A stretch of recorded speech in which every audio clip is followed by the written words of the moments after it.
வணக்கம். அண்ணாமலையை டெல்லிக்கு வர சொல்லியிருக்கிறாங்க. இதுக்கு இடையில தேமுதிக, அதிமுக கூட்டணி முடிஞ்சிருச்சு. பாமக வந்து பாஜகவோட கூட்டணி வைப்பாங்க அப்படிங்கிற மாதிரி சொல்லிட்டு இருக்காங்க. நேற்று பார்த்தீங்கன்னா பிரதமர் மோடி அலுவலகத்தில் இருந்து சென்னை கிரீன்வேஸ் சாலையில் இருக்க எடப்பாடி வீட்டுக்கு ஃபோன் வந்திருக்கு. டெல்லியிலேருந்து ஃபோன் அப்படின்னு சொன்னோன்னே எடப்பாடி பழனிசாமி கையும் ஓடலை காலும் ஓடலை அப்படியே உதற ஆரம்பிச்சிட்டாரு. நான் இருக்கிறேன்னு சொல்லிடாதீங்கயா, ஃபோனை எடுக்காதீங்கயா அப்படிங்கிற மாதிரி சொல்லிட்டாரு. ஏன்னா அவர் பிரதமர் மோடி அலுவலகத்துலேருந்து ஃபோன் வருது அப்படின்னா இப்படிலாம் பேசக்கூடாது அப்படிங்கிற மாதிரி இருக்கிறாரு. இந்த மாதிரி சூழ்நிலையில் ஃபோன் அடித்து பார்த்துட்டு அவர் எடுக்கலை அப்படின்னோடனே எடப்பாடி பழனிசாமி எடுக்க மாட்டார் அப்படிங்கிறத மோடி உணர்ந்துட்டார். அதுக்கு பிறகு பார்த்திங்கன்னா பிரதமர் அலுவலகத்திலேருந்து வேலுமணி, தங்கமணி இவங்களுக்கெல்லாம் ஃபோன் அடித்து பேசிட்டாங்க. சீக்கிரமாக உங்கள் முடிவை நீங்கள் சொல்லிடுங்க. நீங்கள் வந்து தனியாக கூட்டணி வச்சுக்கிறேன், தனியாக நாங்கள் கூட்டணி அமைச்சுக்கிறோம் அப்படிங்கிற மாதிரி எண்ணத்தில் இருந்தீங்க அப்படின்னாலும் அது எங்களுக்கு ஒன்றும் பிரச்சனை கிடையாது. நீங்கள் வந்து கூட்டணி அமைச்சிக்கங்க, அது எங்களுக்கு பிரச்சனையே கிடையாது. உங்களால தான் நாங்கள் வந்து ஓபிஎஸ், டிடிவி தினகரன் 2 பேருமே வந்து தள்ளி வச்சுருக்கிறோம். நீங்கள் என்ன முடிவு சொல்ல போகிறீங்க அப்படிங்கிறதுக்காக தான் நாங்கள் வெயிட் பண்ணிகிட்ருக்கோம். நீங்கள் வந்து இல்லை நாங்கள் தனியாக கூட்டணி வச்சு நாங்கள் போட்டி போட போகிறோம் அப்படிங்கிறது எங்களுக்கு ஒன்றும் பிரச்சனை கிடையாது. எங்களாலையும் தனியாக ஜெயிக்க முடியும். பாஜக தமிழகத்தில் வளர்ந்துருக்கு. அது இந்த நாடாளுமன்ற தேர்தலில் நாங்கள் உங்களுக்கு உணர்த்துவோம் அப்படிங்கிறத ஞாபகப்படுத்திட்டு நீங்கள் பேச்சுவார்த்தையெல்லாம் முடிச்சுட்டு எடப்பாடி பழனிசாமிகிட்ட பேசிவிட்டு நீங்கள் என்ன செய்றீங்க, 6 மணிக்குள்ளே எங்களுக்கு ஃபோன் பண்ணி சொல்கிறீங்க அப்படிங்கிற மாதிரி சொல்லிட்டாங்க. இவர் வந்து எடப்பாடி பழனிசாமிகிட்ட போயிட்டு வேலுமணி, தங்கமணி இந்த குரூப் எல்லாமே போய் அண்ணே இப்படி சொல்கிறாங்கண்ணே என்னண்ணே செய்கிறது அப்படின்னு சொல்லும்போது எடப்பாடி பழனிசாமி இங்கே பார், எனக்கு தெரியாதா, எனக்கு ஃபோன் பண்ணினாங்க மோடி ஆஃபீஸ்லேருந்து ஃபோன் அப்படின்னோடனே நான் வந்து எடுக்கவே இல்லை. ஏன்னு கேட்டிங்கன்னா நம்ம இப்போ தான் வந்து பாஜக விட்டு வெளியே வந்திருக்கிறோம். சிறுபான்மையினர் மக்கள்லாம் நம்மளை நம்ப ஆரம்பிச்சிருக்கிறாங்க. இனிமேல் போய் நம்ம பாஜகவோட சேர்ந்தோம்னா இதை விட ஒரு கேவலம் அசிங்கம் நமக்கு எதுவுமே கிடையாது. என்ன தலைவா அப்படி சொல்லிட்டேன், நம்ம படாத அசிங்கமாக, நம்ம பண்ணாத துரோகமாக, இதெல்லாம் வந்து மக்கள் வந்து மறந்துடுவாங்க, நீங்கள் விடு தலைவா அப்படிங்கிற மாதிரி வேலுமணி, தங்கமணியெல்லாம் பேசிடுறாங்க. ஐயோ அதெல்லாம் வேணாம்யா, இப்போதைக்கு வந்து பாஜக வந்து மத்தியில் ஆட்சியில் இருந்தாலும் இப்போ வந்து அவங்க ஒன்றுமே நமக்கு செய்யலை, தமிழ்நாட்டுக்கு ஒன்றும் செய்யலை, அதனால் மக்கள் வந்து வெறுப்பில் இருக்கிறாங்க அப்படிங்கிற மாதிரி இவர் வந்து அவங்களுக்கு அட்வைஸ் பண்ணி இனிமேல் எந்த காரணத்தை கொண்டு நம்ம பாஜகவோட சேர்த்து சேரக்கூடாது. ஏன்னா அண்ணாமலையே அவங்க மாற்ற மாட்டாங்க, அண்ணாமலை தான் பிரச்சனை அப்படி. ஏன்னா 2026 அண்ணாமலை முதலமைச்சர் வேட்பாளராக நிற்பார், அப்போ எனக்கு போட்டியாக இருப்பார். இப்போயே அவர் வந்து ஓரம் கட்டிட்டோம்னா நமக்கு அப்போ பிரச்சனை இல்லாமல் போயிடும்ல அப்படின்னு எடப்பாடி பழனிசாமி வேலுமணி, தங்கமணிகிட்ட பேச 2026 இவர் முதலமைச்சர் வேட்பாளராக, அது வரைக்கும் பாஜக விட்டு வைக்குமா? இப்போ நம்ம கூட்டணிக்குள்ளே போகலனாலே நமக்கு நெருக்கடி கொடுக்க ஆரம்பிச்சிருவாங்க. கொடுத்துட்டாங்க அப்படின்னா நம்ம எங்கே போய் நிற்க போகிறோம்னே தெரியல, கட்சியை இன்னும் காலி பண்ணிடுவாங்களே அப்படிங்கிற ஒரு பயம் அவங்களுக்கு வந்துருச்சு.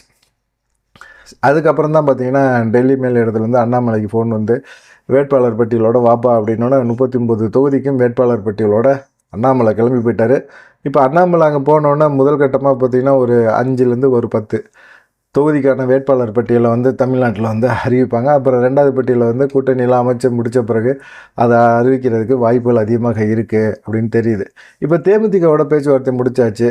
தேமுதிக பற்றி தான் தெரியும். பிரேமலதா வந்து என்ன எப்போ அவங்க கட்டுப்பாடுக்குள்ளே கட்சி போச்சோ அதுலேருந்து நாசமாக போச்சு அந்த கட்சி. ஏன்னா விஜயகாந்த் இருந்த வரைக்கும் பிரதமர் மோடிக்கு வந்து அவர் முக்கியத்துவம் கொடுத்தார். பாஜக தான் வந்து எங்களுக்கு தேசிய தலைமை தான் எங்களுடைய தலைமை, அவங்க கூட தான் நாங்கள் கூட்டணி வைப்போம் அப்படிங்கிறது தான் விஜயகாந்தோட நிலைப்பாடு. ஓரளவுக்கு நல்லா இருந்தபோது கூட வந்து பிரதமரை அவர் வந்து நிகழ்ச்சியெல்லாம் கட்டி பிடிச்சிக்கிட்டே இருப்பார். ரொம்ப என்னுடைய தம்பி அப்படிங்கிற மாதிரிலாம் பேசுவார். விஜயகாந்துக்கும் பிரதமர் மோடிக்கும் ஒரு நெருக்கம் இருந்தது. அந்த பழக்க வழக்கத்தில் எப்படியும் பாஜக கூட்டணிக்கு தான் வருவாங்க அப்படின்னு சொன்னாங்க. ஏன்னா இறந்தப்பையும் இரங்கலில் வந்து தமிழில் போட்டிருந்தார், ட்விட்டரில் போட்டிருந்தார். அது இல்லாமல் இங்கே திருச்சி மாநாட்டில் வந்து பேசும்போது கூட அவர் வந்து அரசியல்லையும் சினிமாவிலையும் அவர் தான் கேப்டன் அப்படின்னு சொல்லி சொன்னார். அப்புறமா வந்து பத்மபூஷன் விருதெல்லாம் கொடுத்தாங்க, எல்லாமே பண்ணாங்க. அதெல்லாம் அவர் இறந்த பிறகு கொடுத்து என்னங்க பிரயோஜனம் அப்படின்னு சொல்லி ஒரு நல்ல விஷயத்தை கூட நெகட்டிவாக பார்க்குற ஒரு தன்மை வந்து பிரேமலதாட்ட இருக்குது. பிரேமலதா எதிர்பார்க்குறது வேறு தான், அது வந்து பாஜக தராது. இப்போ வந்து எடப்பாடி டீம் வந்து என்ன செஞ்சுட்டாங்க, பிரேமலதா எதிர்பார்க்குறதையும் கொடுக்குறேன்ட்டாங்க. நீங்கள் நிறுத்துகிற 4 தொகுதி வேட்பாளருக்கும் செலவு நாங்கள் பார்த்துறோம் அப்படின்ட்டாங்க. எல்லாமே பார்த்துருவாங்க, கட்சியையும் ஒழிச்சு முடித்து சோழியை முடிச்சுருவாங்க. அவ்வளோதான், முடிஞ்சு போச்சு. இந்த மாதிரி சூழ்நிலையில் தொண்டர்களும் கொஞ்சம் அதிருப்தியாக தான் இருக்கிறாங்க, தேமுதிக தொண்டர்கள் அப்படின்னு சொல்கிறாங்க. பாமக என்ன செய்ய போகுது அப்படின்னு பார்த்தீங்கன்னா, பாமகவுக்கு வந்து ஒரே எண்ணம் தான், மத்திய அமைச்சர் ஆகணும் அப்படிங்கிறது. பாமகவுக்கு வந்து எடப்பாடி டீம் வந்து நாங்கள் வந்து ராஜ்யசபா சீட்டு தரோங்க, நீங்கள் கேட்குற 7 தொகுதியும் தரோம், ஒரு ராஜ்யசபா சீட்டும் தரோம் அப்படின்னு சொல்லி அவங்களுக்கும் வந்து தொகுதிக்கு நாங்கள் வந்து எல்லாம் பார்த்துக்குறோம், உங்களுக்கு தேவையானதை நாங்கள் கொடுத்துறோம் அப்படின்னாலும் அன்புமணிக்கு வந்து அதில் உடன்பாடே இல்லை. ஒரே விஷயந்தான், இந்த ராஜ்யசபா சீட்டை வாங்கி வச்சுட்டு நம்ம என்ன பண்ணுறது, ஒன்றுமே பண்ண முடியாது. அதில் மத்தியில் திரும்பவும் பாஜக தான் ஆட்சிக்கு வரப்போகுது அப்படின்னு சொல்கிறாங்க. அப்படி ஆட்சிக்கு வந்துச்சு அப்படின்னா நம்ம இவங்கள்ட்ட வந்து கெஞ்சிக்கிட்டு அந்த ஒன்று ராஜ்யசபா சீட்டை வச்சுட்டு சும்மா போயிட்டு வர்றதுக்கு என்ன இருக்குது, ஒன்றும் பிரயோஜனப்படாது அப்படிங்கிற ஒரு எண்ணத்துக்கு வந்துட்டார். இப்போ பாஜக வந்து பாமகவுக்கு வந்து மத்திய அமைச்சர் பதவி தரோம் அப்படின்னு சொல்லிட்டாங்க. அதனால வந்து அன்புமணிக்கு அது ஹாப்பி. மத்திய அமைச்சர் பதவி கிடச்சிது அப்படின்னா நம்ம வந்து ஒரு கேபினெட் மினிஸ்டர் அப்படிங்கிற ஒரு பந்தாவில் அப்படியே வரலாம்ல, நமக்குன்னு ஒரு முக்கியத்துவம் அதுக்கப்புறமா கிடைக்கும்ல அப்படிங்கிற ஒரு எண்ணம் இருக்கார். ஏன் கடந்த முறை அவருக்கு கொடுக்கல அப்படிங்கிற ஒரு கேள்வி இருந்தது. அதே தான். அப்போ வந்து அதிமுக, தேமுதிக, பாமக எல்லாமே, பாஜக எல்லாமே ஒரே கூட்டணியில் இருந்தனால அந்த சமயத்தில் கொடுக்க முடியல. இப்போ வந்து அதிமுக வேறு, பாஜக வேறு அப்படின்னு ஆயிடுச்சுல்ல, தனித்தனி கூட்டணி அமைக்கிறாங்கல்ல. அப்படி ஒரு சூழ்நிலை வரும்போது இவங்க வந்து என்ன செய்கிறாங்க, பாஜக இப்போது அன்புமணி ராமதாஸ் டெல்லிக்கு போக போகிறாரு அப்படின்னு சொல்கிறாங்க. டெல்லிக்கு போயிட்டு டெல்லியில் போய் பாஜகவோட பேச்சுவார்த்தை நடத்த போகிறாரு. பாஜக பேச்சுவார்த்தை நடத்திட்டு பாஜகவில் வந்து கூட்டணி வைப்பார் அப்படிங்கிற மாதிரி தெரியுது. மத்திய அமைச்சர் பதவி தரோம் அப்படின்னு சொல்லி பாஜக உறுதி கொடுத்தனால கிளம்பி போகிறாரு. பாஜக வந்து பாமகவை வந்து பாஜகவோட கூட்டணி வைக்கும் அப்படிங்கிறது தெரியுது. தேமுதிக வந்து இன்னும் 2 நாளில் அவங்களுடைய முடிவை சொல்லிடுவாங்க அப்படிங்கிற மாதிரி தெரியுது. 2ஆம் கட்ட பேச்சுவார்த்தை சுமூகமாக முடிஞ்சிருச்சு, தொகுதியெல்லாம் திருப்தியாக முடிஞ்சிருச்சு அப்படிங்கிற மாதிரி தேமுதிக தரப்புலையும் சொல்லிட்டு இருக்காங்க. பார்க்கலாம் என்ன நடக்கும் அப்படின்னு சொல்லிட்டு. எடப்பாடி பழனிசாமியில் இப்போ பாஜக மேலிடம் டென்ஷன் ஆயிடுச்சு அப்படின்னு சொல்கிறாங்க.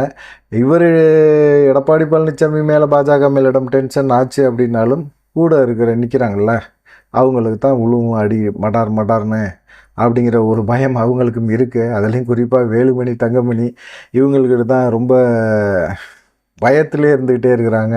எடப்பாடி பழனிசாமி இப்படி செய்வார் அப்படின்னு சொல்லிட்டு பாஜக நம்பவே இல்லை. எல்லாருமே சொன்ன ஒரு விஷயந்தான், எப்பயுமே எடப்பாடி பழனிசாமி துரோகம் பண்ணுறதுல ஸ்பெஷலிஸ்ட்.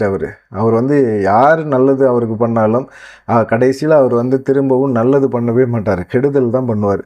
பாஜக 4.5 வருஷம் ஆட்சி செஞ்சிச்சு, ஆட்சி செய்ய உதவுச்சு அப்படிங்கிற ஒரு எண்ணம் ஓபிஎஸ் மனசில் இருக்குது.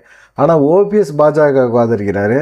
அவர் வந்து அவரையும் சரி டிடிவி தினகரனையும் சரி வெயிட்டிங் லிஸ்ட்லேயே அவங்கள காத்திருக்க வச்சுட்டு எடப்பாடி பழனிசாமிக்காக நிற்கிறாங்க. இதுதான் வந்து மிகப்பெரிய ஒரு தப்பு, பாஜக செய்கிறது மிகப்பெரிய ஒரு தப்பு. ஓபிஎஸ்ஸும் டிடிவி தினகரனுக்கும் ஒரு முக்கியத்துவம் கொடுத்து எடப்பாடி பழனிசாமி கழட்டி விட்டுற வேண்டியதானே. எடப்பாடி பழனிசாமி அங்கே தான் டம்மி ஆகிட்டார். கொங்கு பெல்ட்லேயே அவரால் நிற்க முடியாது, கொங்கு பெல்ட்லேயே அவங்க ஜெயிக்க முடியாதுன்னு உளவுத்துறை ரிப்போர்ட்டே சொல்லுது.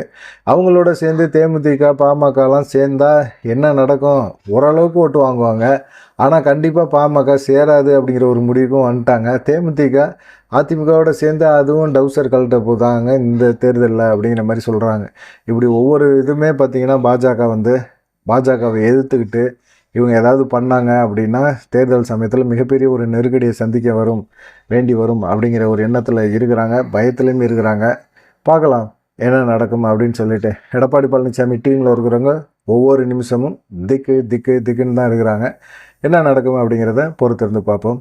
நன்றி, வணக்கம்.